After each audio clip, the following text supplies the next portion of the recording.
further ado, the one and only, the compere of last year's inaugural comedy evening, it's Cerys Bradley!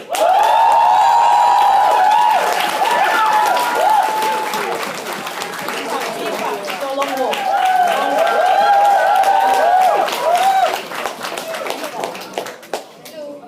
There was actually further than I thought, which is going to be the theme for tonight's set. Because what I was going to talk about was the time in late September this year that I attempted running a half marathon. I promise you this is not a humble brag, this is genuinely a PSA because they're really dangerous and exercise is terrible for you. And the moral of the story is that you should not do it. But if you are going to do it, you should not do the several incredibly stupid things that I decided to do. Which I didn't realise how stupid they were at the time. And I'm hoping that that's not just me and that other people might potentially find them like reasonable decisions to make when deciding to run 13.5 miles. And therefore I thought I would warn you about the things that I did. So this story starts early last year when I made the enthusiastic decision to run a half marathon with the wonderful Jenny Hope. I was very excited about it. It seemed like a really good idea. Started all the training, was taking it really seriously. I was running like 8 miles several times a week. I became one of those people who really liked running.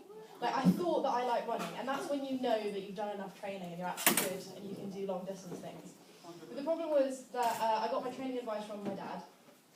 He has no qualifications in terms of physical fitness. Which you can tell by looking at him, which is something that I should have paid attention to. And he told me that if you can run 8 miles, you can run 13 miles. Some of you may have done the maths. 5 miles is very, very, very long. And I didn't realise quite how long 5 miles was until on the day I had run 8 miles and realised that I had to run another 5 miles. But I completed it. I completed it in 252 minutes, which sounds like it would be a great time if I was taking the half marathon at a very brisk walk as opposed to running. But given the fact that I actually was unconscious for a still undetermined period of time in the middle of that race, the fact that I finished in sub 3 hours is made slightly more impressive. So why did I collapse in the middle of the race? Well, it starts morning of the race when I decided to make myself a hearty breakfast. The night before, I had been really sensible and I'd done all the carbo loading because that was part of exercise that I was definitely on board with. That was one of my primary motivators for doing a long distance run. So the morning of, I woke up and I wasn't actually that hungry, and I don't normally eat before I go running because it gives me a stitch. But figured I'd probably eat something, and didn't want to do very much.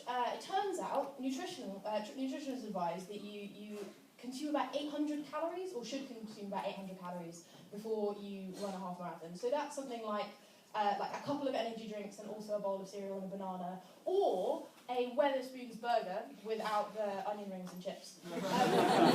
A more sensible meal for me to consume the thing that I did actually eat, which was a peach. that is not enough to sustain you through a workout that consumes over 2,000 calories. Who would have guessed? Me, because I'm a mathematician and I should have worked this out. But anyway, that was what I ate on the day of, and that was not enough. And I realised that about 8 miles in, when I realised I had another 5 miles to go, and I had no energy, and I was incredibly tired, and my feet were extremely hot, and because my feet were so hot, all of the water that I'd been picking up from the side of the road, I'd just been pouring straight onto my feet instead of drinking. So I was also incredibly dehydrated, and I couldn't find any water stations between about 8 miles and about 11 miles, and I was running along the road, and there were all of these people stood on the edge of the road, like drinking this water, and they were cheering me on, and then they were hydrating themselves to rub it in how thirsty I was. And I really wanted to steal some, but I couldn't run fast enough to get away from anyone. So I stood and it was really horrible, and I was sort of like drifting in and out of consciousness and managing to run. And then something happened at some point, and I collapsed. And I sort of woke up, or I'm not really sure what happened. At the time, I thought I'd literally just sat down. But when I found all of the bruises in all of the places that weren't where I was sat down, it became apparent that that is not what had happened. And a very nice lady gave me a biscuit and asked if I was okay. And I was like, yes, I'm fine. And also, I travelled like 2 hours in the tube to get here, so I have to finish this race. And she thought it was a bad idea, because it was a bad idea, but she still helped me along, and she walked with me, because I only had a mile to go, so it seemed like an achievable dream. just to get to the end of the race. And she walked with me and I chatted nonsense about my degree at her, and she was very polite and she was like, maybe you should stop talking to conserve your energy.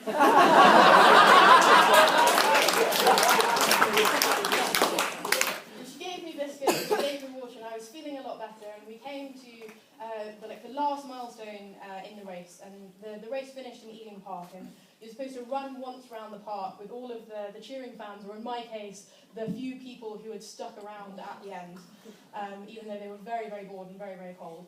And we came to the entrance of the park, and I was like, I have to finish the race running, I'm going to run the rest of it. And she was like, that's nice, but everyone always says that it's actually much, much further when you get to the park than you think that it is. So maybe you should get in the park and then decide if you want to run. I was like, no, I have to run, I have to finish the race running. So I sprinted into the park, and I could not see the finish line, and I looked around and I realised that I still had half a mile to go, and it was very far, so I shouted fuck very loudly with her small child, with such an angry look, which it was so angry I was able to register it despite the fact that my entire vision was extremely blurry. But it's very embarrassing to sort of be going at that speed and then slow down, so I felt like I had to maintain that speed, which was also a very, very stupid idea. And I was exhausted and my legs had sort of stopped working and I couldn't run in a straight line. So that last half mile, I think I ran a distance of about 1.8. Because I was just going from side to side, I was barely able to support myself. And then I got to the finish line and I fell forwards onto the finish line and I rolled myself over it. And I couldn't do anything, I was laying on my back and everything was just sort of occasionally twitching. And a man came over and I thought he was going to check if I was okay, but he wanted to cut the small thing off my shoe that was recording my time because my foot kept twitching over the finish line. I was fucking with their computer again and again and again and again. And then when he finished with that, some medics arrived and they were like, are you okay? And I was like, yeah, of course I am. I'm absolutely fine. Why wouldn't I be? I think my legs aren't working. And they helped me up and they helped me to the medical tent and they brought me in and they sat me down. And I genuinely, in and of myself, I felt fine. I felt perfectly, fine, but I thought that I'd maybe pulled something in my leg because it was quite painful. And they asked me, what I'd had to eat that day, and I said, well, for breakfast I had nectarine.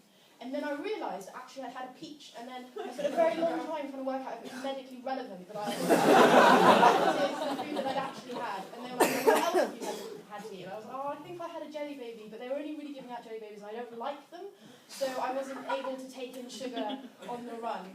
And they were like, well, that wasn't very sensible, was it? And I was like, I thought it would be fine.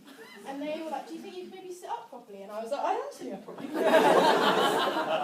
And I still felt fine. I didn't realise what the big deal was. And then one of them came over and was like, I need to take your name and your age and things like that, so what's your name? And I managed to tell them that. And then they asked me how old I was. I couldn't remember. I just couldn't work out what that question was asking me. And that was the first time that I kind of twigged that actually I was in some reasonably serious trouble. And my mum came in and she was like, do you feel drunk? And I was like, yeah, a little bit. And she was like, yes, you're not in the right place right now. What have you had to eat and drink today? And then I heard her go out the tent and very loudly say to my dad, she only had a nectarine for breakfast. And I said, it's a peach. And I could hear my mum saying she was going to be in there a while. And they managed to get me on a bed, and I was extremely hot. Just my body temperature was skyrocketing, which they knew because they put a thermometer in my bum, and I couldn't tell them not to do that because I couldn't move. So they were putting ice everywhere, including in my crotch, which was incredibly uncomfortable. And then they told me that they couldn't cool my body temperature down, so I was going to have to go to hospital. So I was put in an ambulance, which was very exciting, but they didn't put the siren on, which was quite sad. And I was in the ambulance with another person who had also not been very sensible in terms of the things that he'd eaten, so I felt much better about that, because I wasn't the only one. There were 3 of us who were idiots. It's fine if there's not just you. And I was taken to hospital and I threw up everywhere, and then I felt an awful lot better. And so when I was in hospital, they took some blood tests, and the blood tests were to measure a part of your blood called your CK level, which is representative of how your muscles are breaking down in your body. And the average person on a normal day, they'll have levels of about 100 to 200 in their body. Mine, when I entered hospital, was 18,000. which is very, very, very high. It is dangerously high. And they're like, but it's fine because you've done quite a lot of exercise in a not very sensible way. We'll just monitor it to make sure that it goes down. They went up to 20,000, and people started getting worried. So I had to stay in hospital. And in the end, I was in hospital for 4.5 days, which was hell because there was no Wi-Fi. It was really unpleasant. But one great thing about being in hospital was that lots of people came to talk to me and asked me how I was, and lots of doctors, or like trainee doctors, were talking to each other about how I was doing, and everyone introduced me as the marathon runner. And whenever anyone gave me any updates about how I was doing, they were saying things like, oh, well, we're measuring these levels, but it's quite difficult to work out if you're okay, because obviously you're an athlete. Athletes have like different results typically to the normal population, so we can't really compare you to the normal population. Because you're an athlete, we're not really sure if this kind of activity is abnormal for you. So I was just in like a touch and IV drip for 4.5 days, unable to wipe myself at points where I had 2 IV drips in. Amanda and I really bonded over that.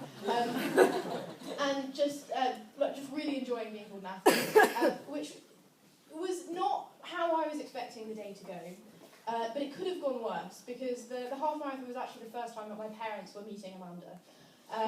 Which, like, I have to say, if you're ever nervous about introducing your partner to your parents, hospitalise yourself is a really no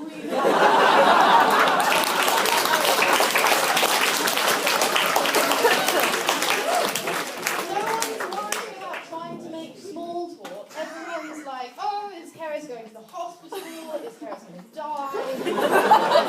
Why is Cerys only eating nectarine for breakfast? I thought it was bleach. Oh, I don't know. And it really helps the conversation along quite a bit.